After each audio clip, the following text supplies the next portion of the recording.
أعوذ بالله من الشيطان الرجيم. بسم الله الرحمن الرحيم. الحمد لله الذي أنزل على عبده الكتاب ولم يجعل له عوجا قيما لينذر بأسا شديدا من لدنه ويبشر المؤمنين الذين يعملون الصالحات أن لهم أجرا حسنا ماكثين فيه أبدا وينذر الذين قالوا اتخذ الله ولدا ما لهم به من علم ولا لآبائهم كبرت كلمة تخرج من أفواههم إن يقولون إلا كذبا فلعلك باخع نفسك على آثارهم إن لم يؤمنوا بهذا الحديث أسفا إنا جعلنا ما على الأرض زينة لها لنبلوهم أيهم أحسن عملا وإنا لجاعلون ما عليها صعيدا جرزا أم حسبت أن أصحاب الكهف والرقيم كانوا من آياتنا عجبا إذ أوى الفتية إلى الكهف فقالوا ربنا آتنا من لدنك رحمة وهيئ لنا من أمرنا رشدا فضربنا على آذانهم في الكهف سنين عددا ثم بعثناهم لنعلم أي الحزبين أحصى لما لبثوا أمدا نحن نقص عليك نبأهم بالحق إنهم فتية آمنوا بربهم وزدناهم هدى وربطنا على قلوبهم إذ قاموا فقالوا ربنا رب السماوات والأرض لن ندعو من دونه إلها لقد قلنا إذا شططا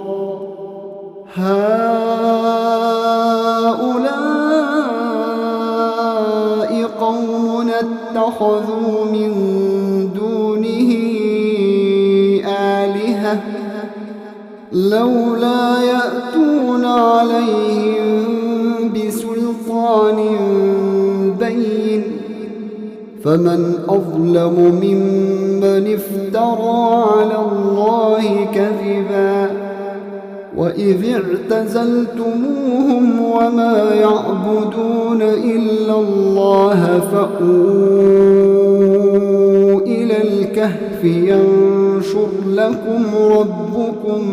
من رحمته ويهيئ لكم من أمركم مرفقا وترى الشمس إذا طلعت تزاور عن كهفهم ذات اليمين وإذا غربت تقرضهم ذات الشمال وهم في فجوة منه ذلك من آيات الله من يهد الله فهو المهتد ومن يضلل فلن تجد له وليا مرشدا وتحسبهم أيقاظا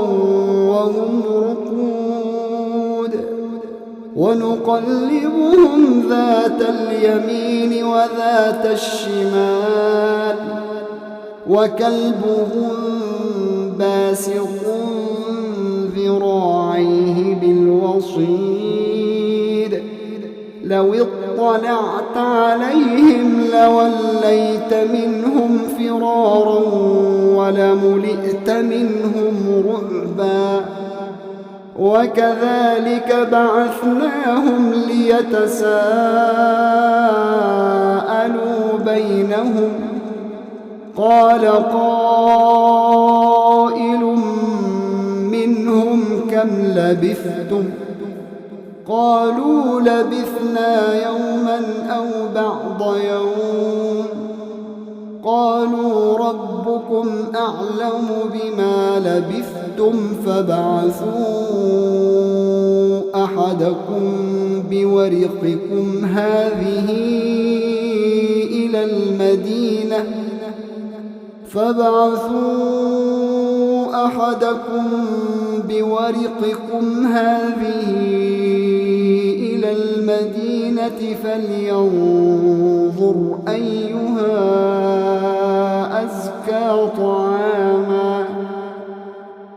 فلينظر أيها أزكى طعاما فليأتكم برزق منه وليتلطف ولا يشعرن بكم أحدا إنهم إن يظهروا عليكم يرجموكم أو يعيدوكم في ملتهم ولن تفلحوا إذا أبدا وكذلك أعثرنا عليهم ليعلموا أن وعد الله حق وأن الساعة لا ريب فيها إذ يتنازعون بينهم أمرهم فقالوا ابنوا عليهم بنيانا ربهم أعلم بهم قال الذين غلبوا على أمرهم لنتخذن عليهم مسجدا سيقولون ثلاثة رابعهم كلبهم ويقولون خمسة سادسهم كلبهم رجما بالغيب ويقولون سبعة وثامنهم كلبهم قل ربي أعلم بعدتهم ما يعلمهم إلا قليل فلا تمار فيهم إلا مراء ظاهرا ولا تستفت فيهم منهم أحدا ولا تقولن لشيء إني فاعل ذلك غدا إلا أن يشاء الله واذكر ربك إذا نسيت وقل عسى أن يهديني ربي لأقرب من هذا رشدا ولبثوا في كهفهم 300 سنين وازدادوا 9 قل الله أعلم بما لبثوا له غيب السماوات والأرض أبصر به وأسمع ما لهم من دونه من ولي ولا يشرك في حكمه أحدا واتل ما أوحي إليك من كتاب ربك لا مبدل لكلماته ولن تجد من دونه ملتحدا واصبر نفسك مع الذين يدعون ربهم بالغداة والعشي يريدون وجهه ولا تعد عيناك عنهم تريد زينة الحياة الدنيا ولا تطع من أغفلنا قلبه عن ذكرنا واتبع هواه وكان أمره فرطا وقل الحق من ربكم فمن شاء فليؤمن ومن شاء فليكفر إنا أعتدنا للظالمين نارا أحاط بهم سرادقها وإن يستغيثوا يغاثوا بماء كالمهل يشوي الوجوه بئس الشراب وساءت مرتفقا إن الذين آمنوا وعملوا الصالحات إنا لا نضيع أجر من أحسن عملا أولئك لهم جنات عدن تجري من تحتهم الأنهار يحلون فيها من أساور من ذهب ويلبسون ثيابا خضرا من سندس واستبرق متكئين فيها على الأرائك نعم الثواب وحسنت مرتفقا واضرب لهم مثل الرجلين جعلنا لأحدهما جنتين من أعناب وحففناهما بنخل وجعلنا بينهما زرعا كلتا الجنتين آتت أكلها ولم تظلم منه شيئا وفجرنا خلالهما نهرا وكان له ثمر فقال لصاحبه وهو يحاوره أنا أكثر منك مالا وأعز نفرا ودخل جنته وهو ظالم لنفسه قال ما أظن أن تبيد هذه أبدا وما أظن الساعة قائمة ولئن رددت إلى ربي لأجدن خيرا منها منقلبا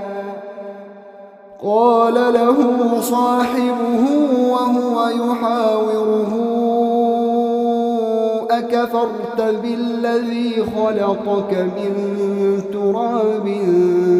ثم من نطفة ثم سواك رجلا لكن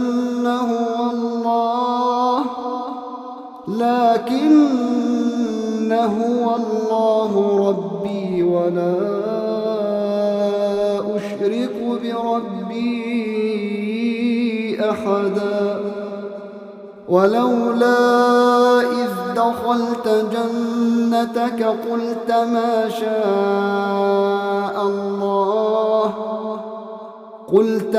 شاء الله لا قوة إلا بالله إن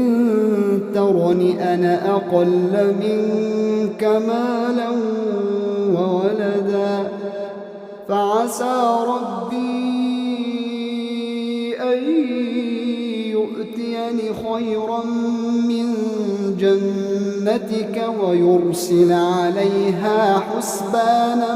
من السماء فتصبح صعيدا زلقا أو يصبح ماؤها غورا فلن تستطيع له طلبا وأحيط بثمره فأصبح يقلب كفيه على ما أنفق فيها وهي خاوية على عروشها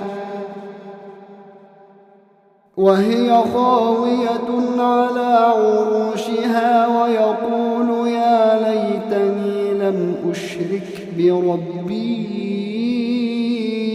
أحدا ولم تكن له فئة ينصرونه من دون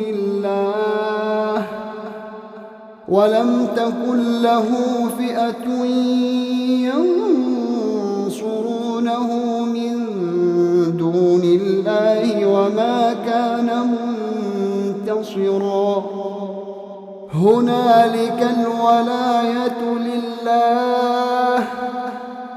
هنالك الولاية لله الحق هو خير ثوابا وخير عقبا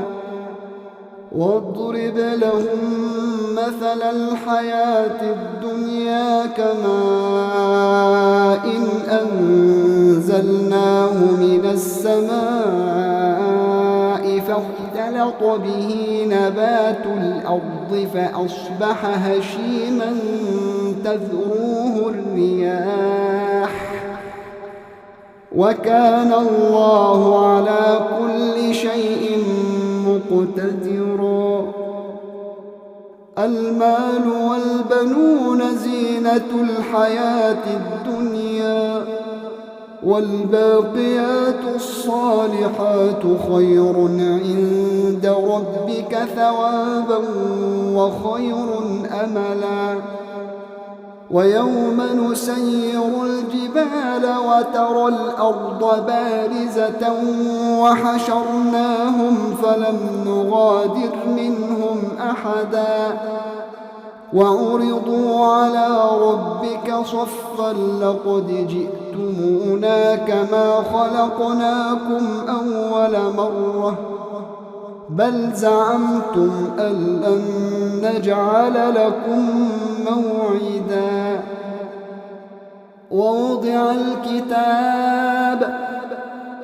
ووضع الكتاب فترى المجرمين مشفقين مما فيه ويقولون يا ويلتنا ما لهذا الكتاب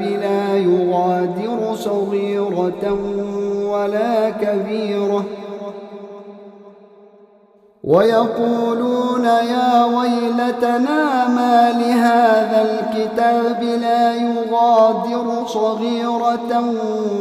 ولا كبيرة إلا أحصاها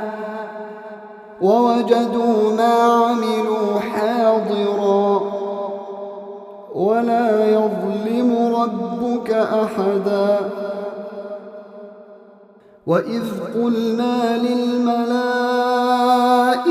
اسجدوا لآدم فسجدوا إلا إبليس كان من الجن ففسق عن أمر ربه أفتتخذونه وذريته أولياء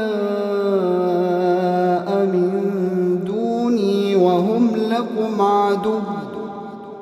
بئس للظالمين بدلا ما أشهدتهم خلق السماوات والأرض ولا خلق أنفسهم وما كنت متخذ المضلين عضدا ويوم يقول نادوا شركائي الذين زعمتم فدعوهم فلم يستجيبوا لهم وجعلنا بينهم موبقا ورأى المجرمون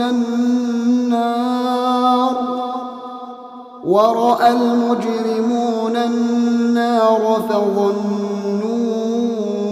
أنهم مواقعوها ولم يجدوا عنها مصرفا ولقد صرفنا في هذا القرآن للناس من كل مثل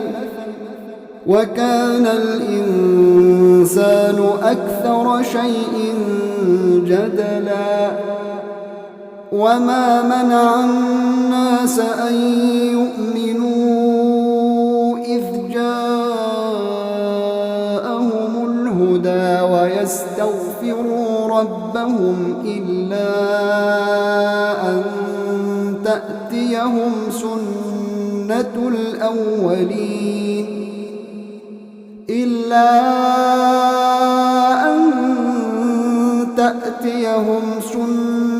الأولين أو يأتيهم العذاب قبلا وما نرسل المرسلين إلا مبشرين ومنذرين ويجادل الذين كفروا بالباطل ليدحضوا به الحق واتخذوا آياتي وما أنذروا هزوا ومن أظلم ممن ذكر بآيات ربه فأعرض عنها ونسي ما قدمت يداه إنا جعلنا على قلوبهم أكنة أن يفقهوه وفي آذانهم وقرا وإن تدعوهم إلى الهدى فلن يهتدوا إذن أبدا وربك الغفور ذو الرحمة لو يؤاخذهم بما كسبوا لعجل لهم العذاب بل لهم موعد لن يجدوا من دونه موئلا وتلك القرى أهلكناهم لما ظلموا وجعلنا لمهلكهم موعدا وإذ قال موسى لفتاه لا أبرح حتى أبلغ مجمع البحرين أو أمضي حقبا فلما بلغا مجمع بينهما نسيا حوتهما فاتخذ سبيله في البحر سربا فلما جاوزا قال لفتاه آتنا غداءنا لقد لقينا من سفرنا هذا نصبا قال أرأيت إذ أوينا إلى الصخرة فإني نسيت الحوت وما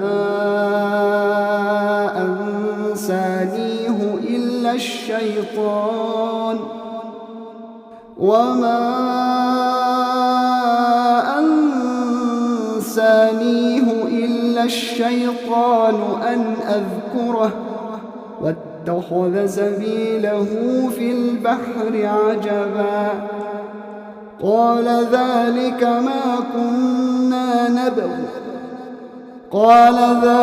ما كنا نبغي فارتدا على آثارهما قصصا فوجدا عبدا من عبادنا آتيناه رحمة من عندنا وعلمناه من لدنا علما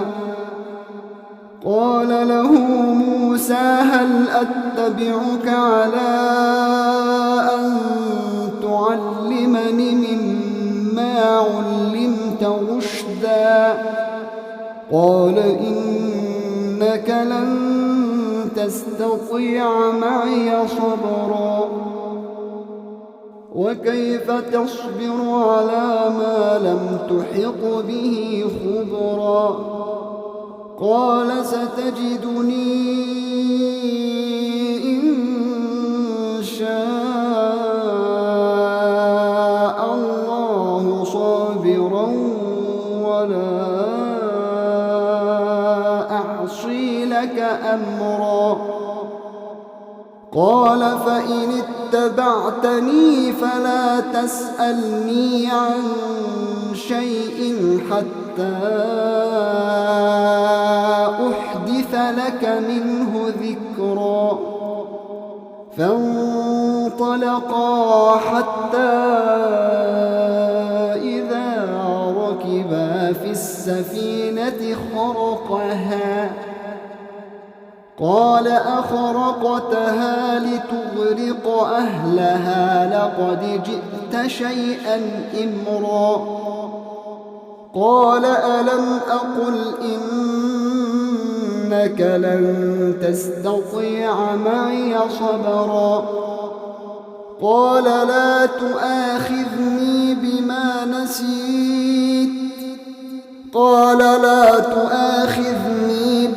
نسيت ولا ترهقني من أمري عسرا فانطلقا حتى إذا لقيا غلاما فقتله قال أقتلت نفسا زكية بغير نفس لقد جئت شيئا نكرا قال ألم أقل لك إنك لن تستطيع معي صبرا قال إن سألتك عن شيء بعدها فلا تصاحبني قد بلغت من لدني عذرا فانطلقا حتى إذا أتيا أهل قرية استطعما أهلها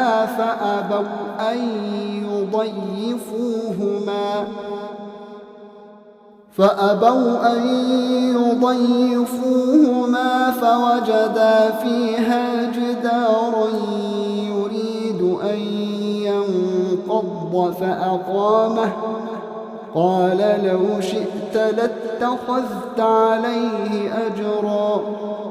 قال هذا فراق بيني وبينك سأنبئك بتأويل ما لم تستطع عليه صبرا أما السفينة فكانت لمساكين يعملون في البحر فأردت أن أعيبها وكان وراءهم ملك يأخذ كل سفينة غصبا وأما الغلام فكان أبواه مؤمنين فخشينا أن يرهقهما طغيانا وكفرا فأردنا أن يبدلهما ربهما خيرا منه زكاة وأقرب رحما وأما الجدار فكان لغلامين يتيمين في المدينة وكان تحته كنز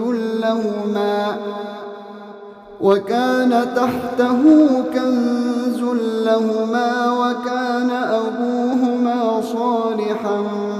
فأراد ربك أن يبلغا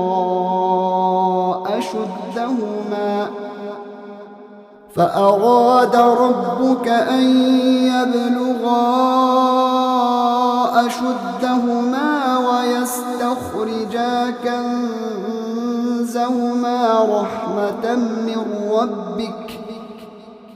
ويستخرجا كنزهما رحمة من ربك وما فعلته عن أمري ذلك تأويل ما لم تستطع عليه صبرا ويسألونك عن ذي القرنين قل سأتلو عليكم منه ذكرا إنا مكنا له في الأرض وآتيناه من كل شيء سببا فأتبع سببا حتى إذا بلغ مغرب الشمس وجدها تغرب في عين حمئة ووجد عندها قوما قلنا يا ذا القرنين إما أن تعذب وإما أن تتخذ فيهم حسنا قال أما من ظلم فسوف نعذبه ثم يرد إلى ربه فيعذبه عذابا نكرا وأما من آمن وعمل صالحا فله جزاء الحسنى وسنقول له من أمرنا يسرا ثم أتبع سببا حتى إذا بلغ مطلع الشمس وجدها تطلع على قوم لم نجعل لهم من دونها سترا كذلك وقد أحطنا بما لديه خبرا ثم أتبع سببا حتى إذا بلغ بين السدين وجد من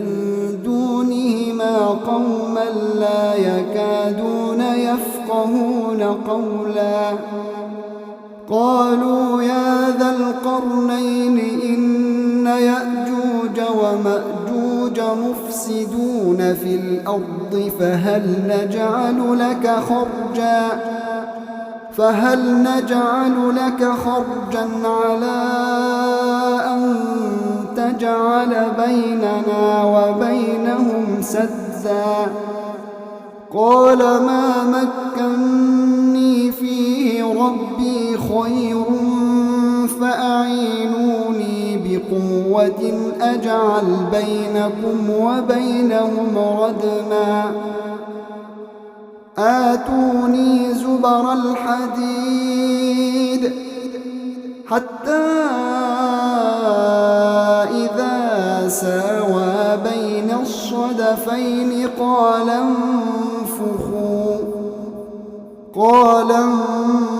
انفخوا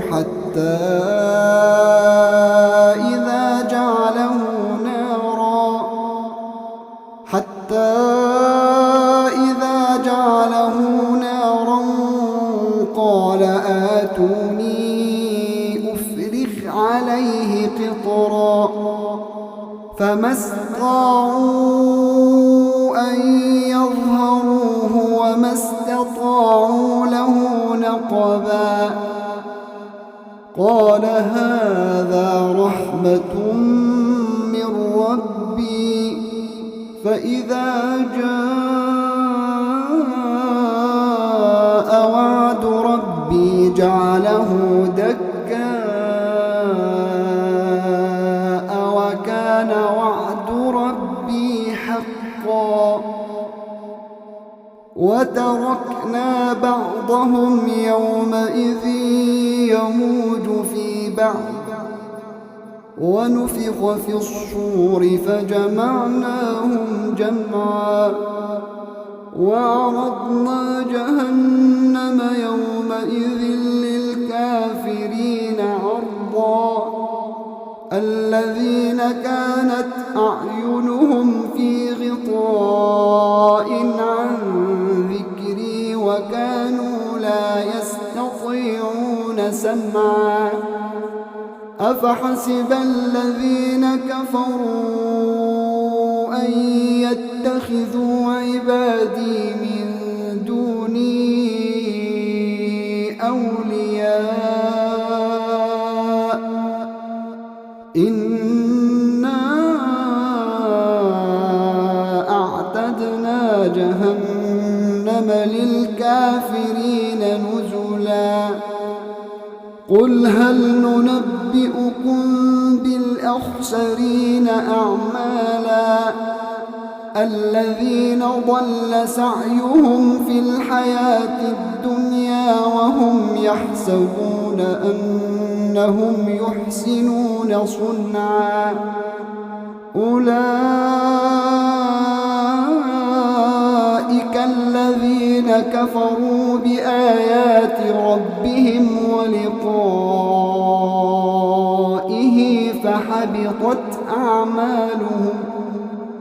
فحبطت أعمالهم فلا نقيم لهم يوم القيامة وزنا ذلك جزاؤهم جهنم بما كفروا واتخذوا آياتي ورسلي هزوا إن الذين آمنوا وعملوا الصالحات كانت لهم جنات الفردوس نزلا خالدين فيها لا يبغون عنها حولا قل لو كان البحر مدادا لكلمات ربي لنفد البحر قبل أن